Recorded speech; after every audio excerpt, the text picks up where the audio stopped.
THS Sports Roundup is back. It's been a while, but we are here with our December 16th podcast, and we kind of took a little bit to just see how we could improve this, because obviously this is for our class, and we just want to be the best we can and keep improving. So we tried to make it a little bit more formal, and we actually have topics this time. It's kind of nice. And the first one is we're starting off with the New England success. Yeah, New England's recent success, especially. I mean, coming into the year, they had a lot of struggles before the draft. They didn't know who was going to be their quarterback because they just let go of Cam Newton. Everyone thought they were going to get Sam Darnold, but that didn't happen. What was their starting record? Because now they're 9-4, right? They lost to Miami week 1, and then they were 1-3. They lost to New Orleans week 3, I think.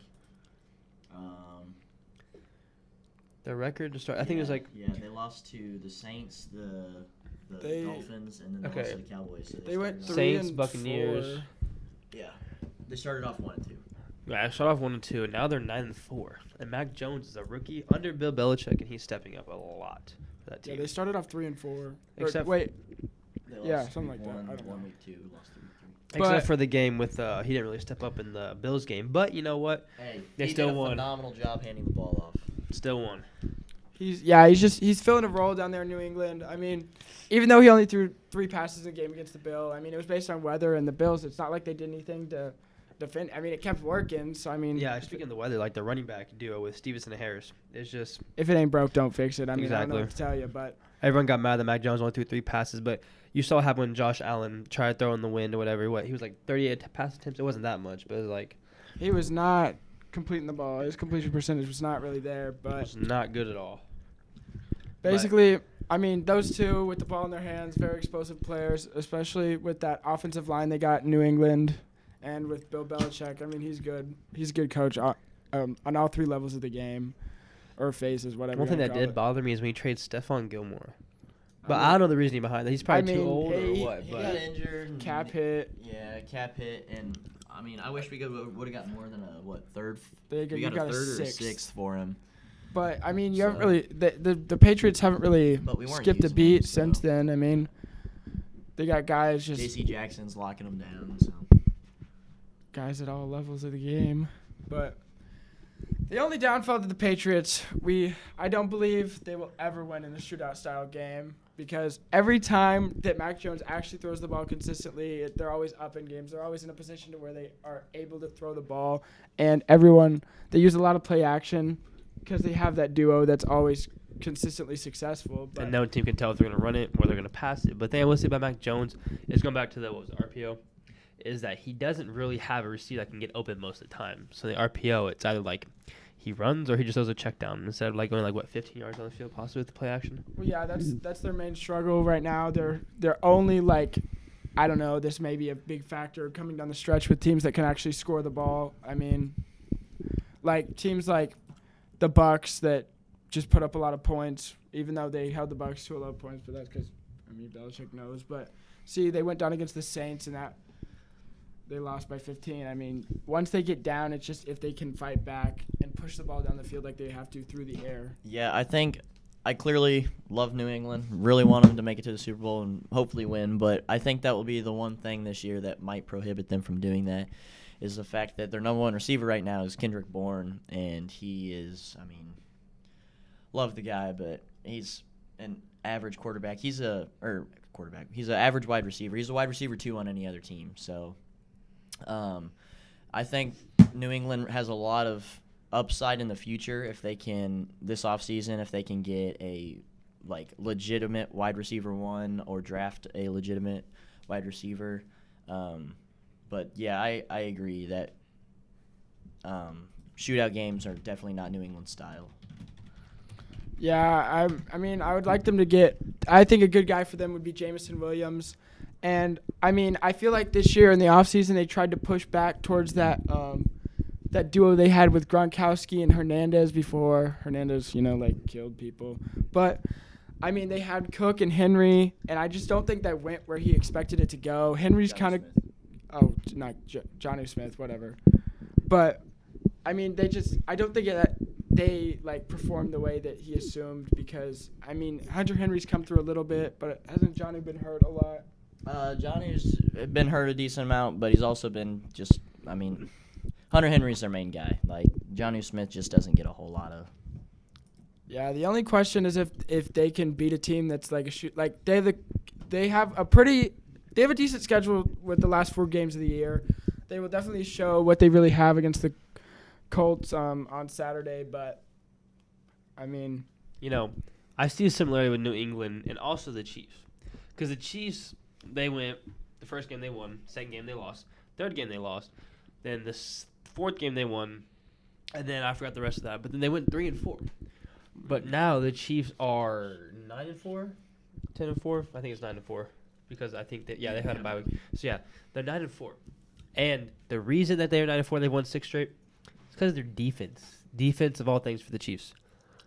That is the one thing that surprises me because usually it's Patrick Mahomes throwing 500 yards, 400, 300 yards, but the defense gives him in the spots to where that he doesn't have to. He can have to the running back for like 10 rushes, and then Patrick Mahomes for like a 15-yard dinker and then touchdown. well, Gotta be. we'll get to the Chiefs in a second, but the Patriots have not lost since week 5, and it's just gonna be great seeing them going forward. Do anything else, John? You're good. Yeah. Okay. So now, second topic, we're going to the Chiefs. Trey tried to jump the gun, but I did. You're right. we need to wrap it up. I did. You wanna start or want me to start? I already started. You okay. So, dude, obviously, Chiefs fan.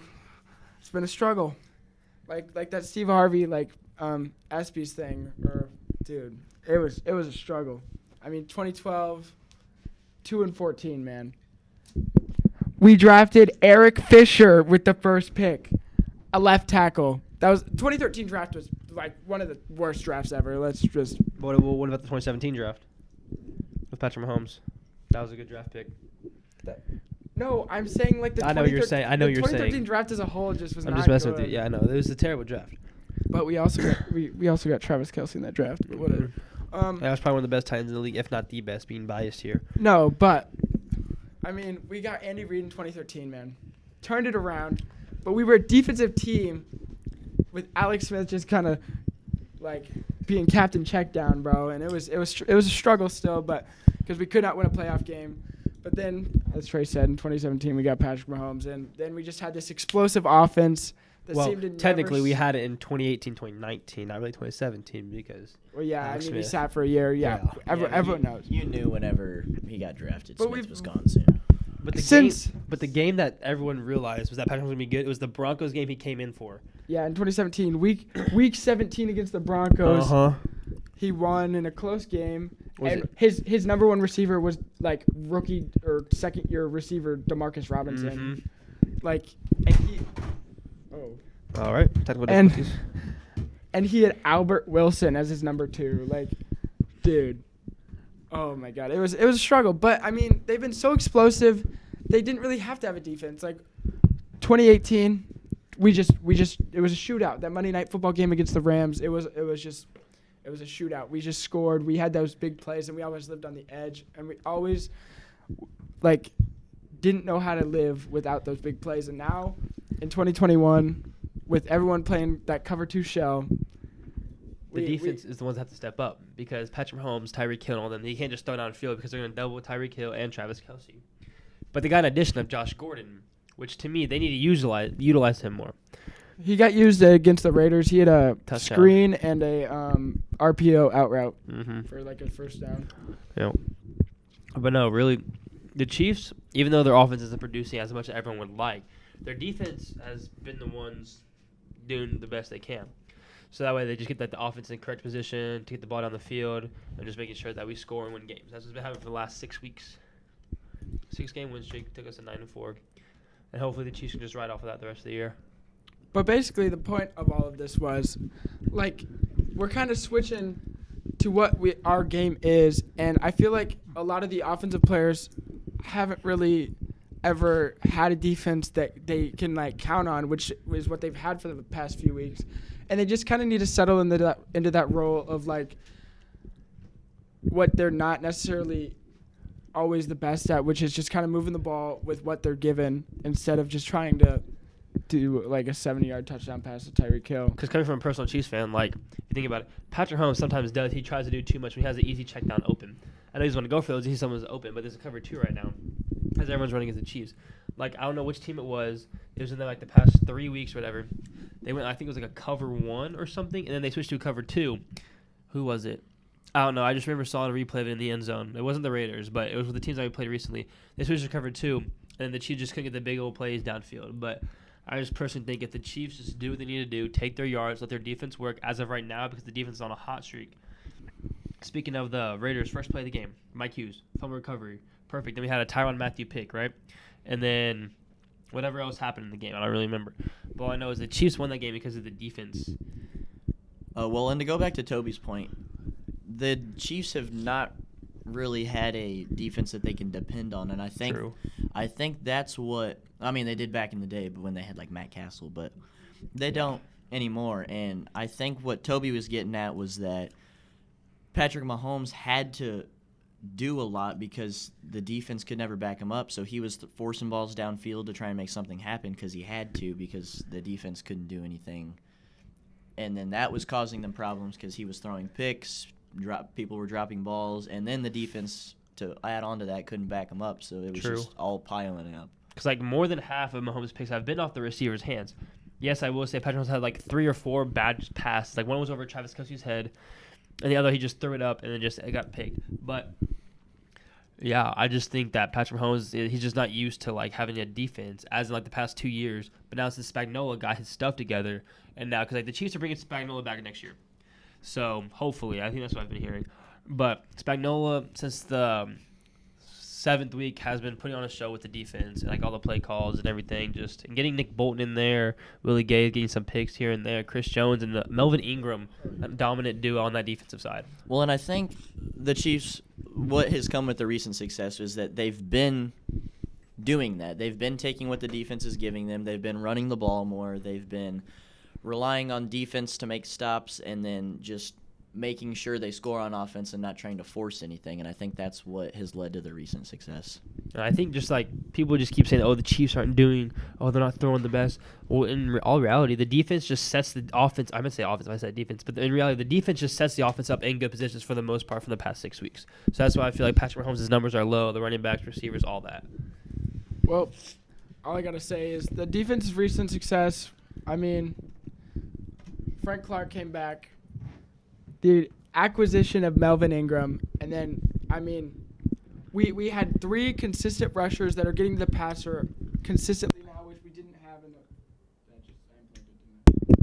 the. I just unplugged the mic. That sucks. But we have 3 guys that consistently get to the quarterback, and we moved Daniel Sorensen, who was choking as playing a deep safety. We moved him down to more of like a nickel linebacker slot corner type thing. And now we have Juan Thornhill playing safety, which Spagnuolo liked Sorensen at safety, but I think Spagnuolo realized whenever we were giving up, 40 points per 28, between 42 points per game, whatever like that he moved Juan Thornhill there, and Sorensen's running just like a blitzer now, which is perfect for us. Because Sorensen was getting beat by Dawson Knox, bro. 113 yards and 3 catches, something like that.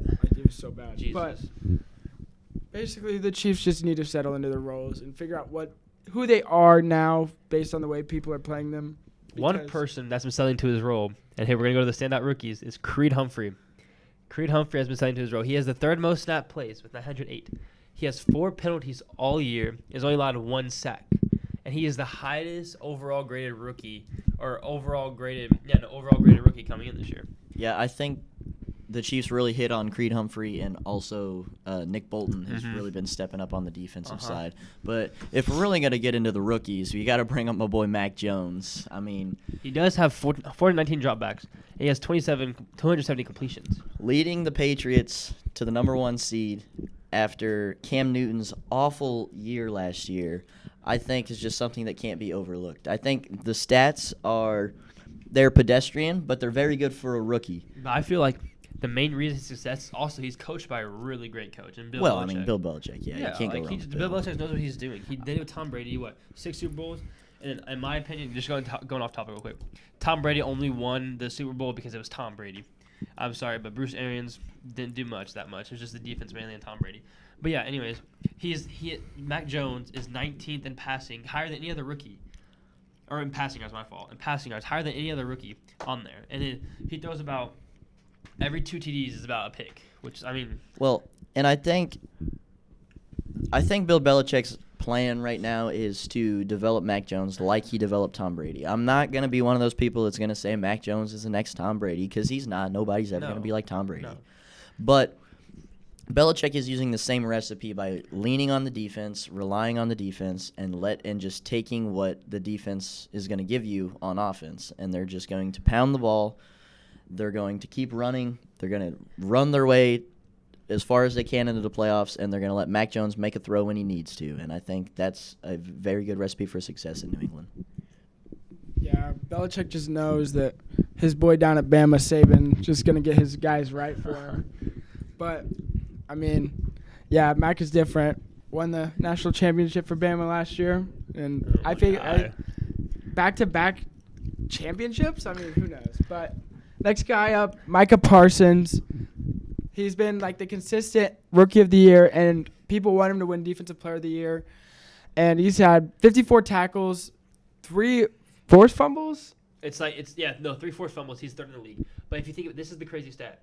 He has a 92.6 pass rush grade, and he's tied with Myles Garrett and Max Crosby. Myles Garrett is one of the best pass rushers in the league. He's an edge rusher, right? That's pretty elite company right there. Even though Micah Parsons is considered a linebacker, he can play safety, he can play slot corner, he can play D line, he can play anywhere except for quarterback probably. But he's an athlete. But the sad part is he only has an 83 rating basically through all the Football Focus. But I think his stats are better than what the rating says.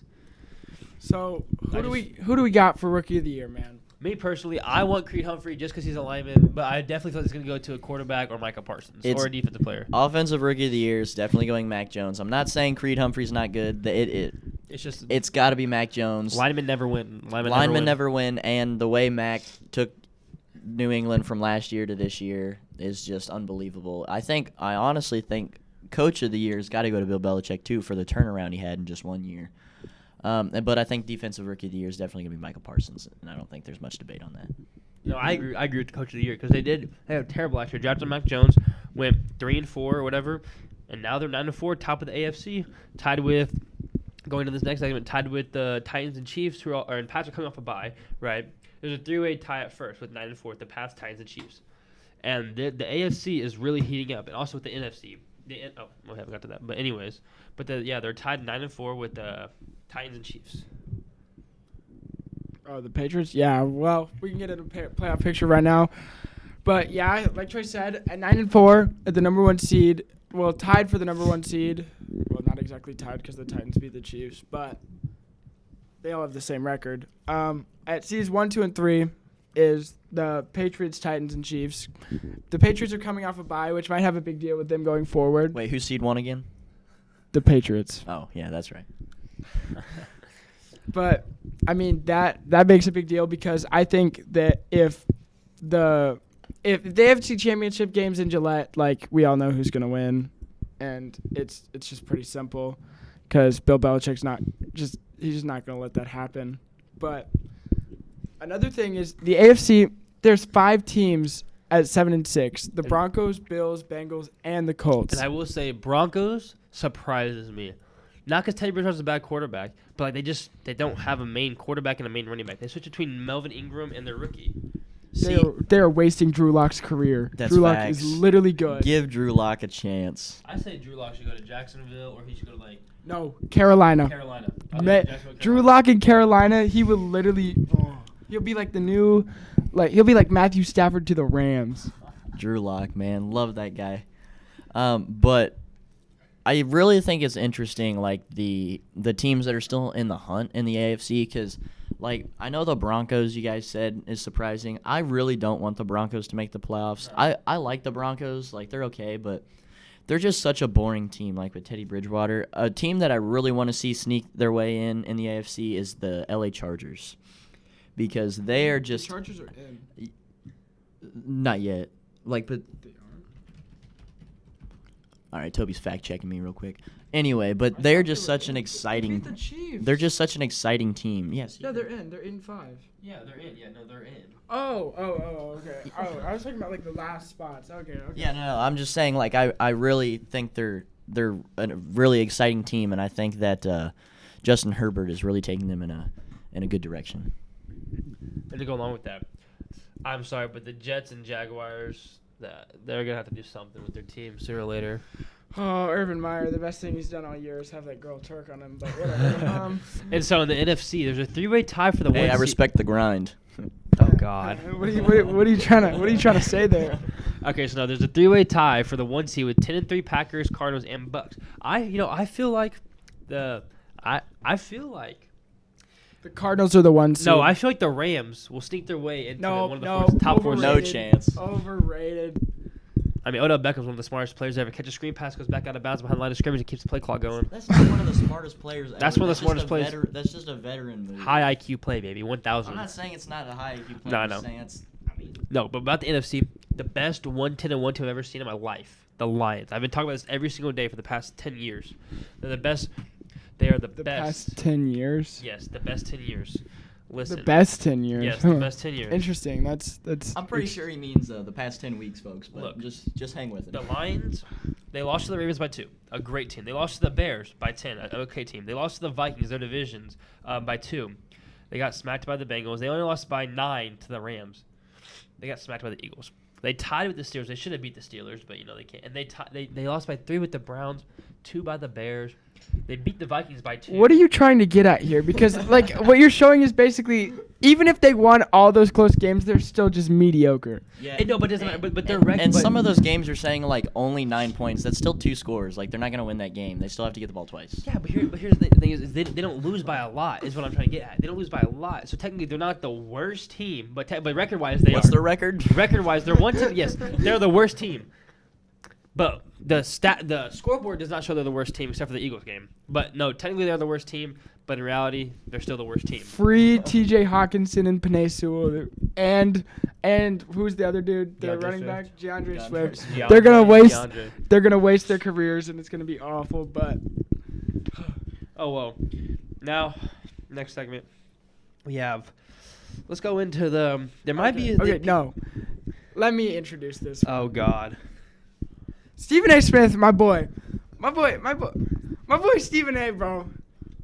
I know he doesn't like everyone, Shohei Ohtani, but like he just sometimes some of the stuff he says, like, come on, like, come on, man, like, bro, his takes just.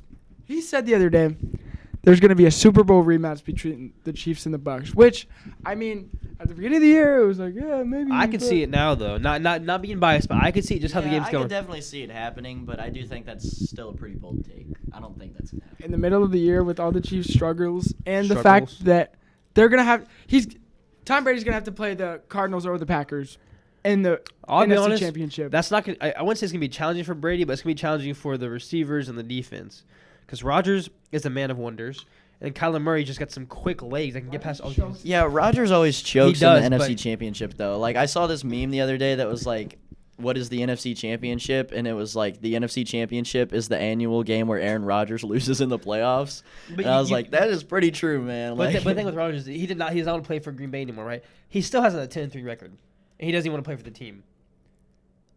So I mean, I don't know. Rodgers is making a statement. yeah, I'm not sure what your goal Rodgers is is here. making a statement that he's Like, not done yet. He wants to go to a different I'm not team, saying he's 100%. done. I'm just saying Rodgers they're not. to the Panthers. Oh my Oh God. my God, that'd be Panthers are terrible. a piece away. A piece away. Dude, the Browns are a piece away. No. A legit quarterback away? I can see that. Taylor Heineke. And they need to replace OBJ. Jarvis Landry is a slot receiver. Facts. Listen, Tyler Heineke, right? Taylor. Taylor Heineke, my fault. I mean, Aaron Rodgers to the football team. I mean, Oh my God. There's a 5-way tie for the wild card spot at 6 and 7. Washington's in. Viking, Eagles, Falcons, Saints are out. Okay, I definitely think the Eagles are probably the best team in that bunch. They definitely are. Falcons are obviously the worst. Saints. I do think it's crazy how Taylor Heineke just like consistently works miracles over in Washington. Like, But the funny that thing dude is, came out of nowhere, almost beat Tom Brady, my boy Tom Brady in a playoff He was getting game, like an accounting degree when they called him to be like, "Hey, yo, you trying to start?" Like, bro. and then he's taken the Washington football team to not a bad record. I mean, there's. it's not terrible. the I sad mean, part it's is- clearly not good. What But are they in the NFC? What? West, They have a East? hard record, too. Yeah, they're in the worst division of football though. So yeah, like that, look, but they're second in their division, which is obviously not surprising. But still, like, and Cowboys are what 9-4, 9-5. hey, they need to change their name. I'm getting tired of calling them the Washington football team. I've called them the Redskins for so long that like they need to just figure out a name, stick with it, because I'm getting tired of this football team. There we go. Yeah. Their schedule. Oh, they've had a pretty decent that's a pretty hard Chargers. schedule. Ravens, Chargers, Bills, Okay, they did pretty good against the Chargers. They lost by 4. Packers, Bucks. Yeah, that's a pretty hard schedule That though. was before Jameis Winston was hurt. True. Hey, Jameis Winston, man, slept on. Ever I'm since sorry. he got LASIK, it's been pretty good. I'll say this: Cowboys are one of the most overrated teams in He football. can see now. Hey, get my boy Sam Darnold LASIK. Oh my Get Sam God. Darnold. Hey, Sam Darnold's out there seeing ghosts. He needs LASIK. Because no one else is seeing it. Anyway, all right, Super Bowl rematch. Okay, yeah, you already did that. Well, my Super Bowl prediction is New England Patriots and the Tampa Bay Buccaneers. Look, Now, I that have- would be a fairy tale ending to either Tom Brady or Bill Belichick's career. Either one. I'm not saying either of them are done, but I have 3 predictions. 3 predictions. The Pats and Bucks, just because it'd be crazy to see Tom Brady versus Bill Belichick in a Super Bowl. They've already done the game and Braves won. 2, I want to see the Chiefs and Packers for, was it Super Bowl 1 or 4 rematch? 4. Super Bowl 4 rematch. They lost, correct? The Chiefs lost? Chiefs won that The one. Chiefs won that one. And then my other third one is, honestly, I want to see the Titans and Packers. Titans aren't going to get it unless Derrick Henry comes back. I just don't. Packers also won't get it because they choked. I just don't see the Cardinals going. But if they do, that's a bad take on me. Call me Chad Chima. But Cardinals have the best chance. If say Tom Brady takes an early exit, it's the Cardinals. Whoa, early exit. Oh, okay. Yeah, you mean like they get bounced. Okay. I was thinking you meant injure my boy. Whoa. Oh no, Bounty yeah. gate. I'm saying like if somehow football team or something their wild card win just doesn't go as like they think it will. Yeah, but like Cardinals, they got solid defense. Isaiah Simmons, they got Budda Baker, like J.J. Watt, what's his face? the outside linebacker. Chandler Jones. Jones. Yeah. And then on offense, they got D-Hop, Murray. Zach They got Zach Ertz now. A.J. Green, my boy. But James Conner has not been doing that bad for them, though. I will say that he's not. Conner's been like the fantasy king for them. Exactly, he has been. He's just been that man for the running back position with Hey, them. fantasy king. Jonathan Taylor carrying me in fantasy this year. Oh, Jonathan God. Taylor and Cooper Kupp, man. You both? Yeah, and I had Derrick Henry before he got hurt. Jeez I'm Louise. absolutely. Are you like a one-man league? I'm absolutely dominating. It's like 6 people. That's about it. Yeah. Is that it, guys? I think. All that's right. it. THS Media signing off.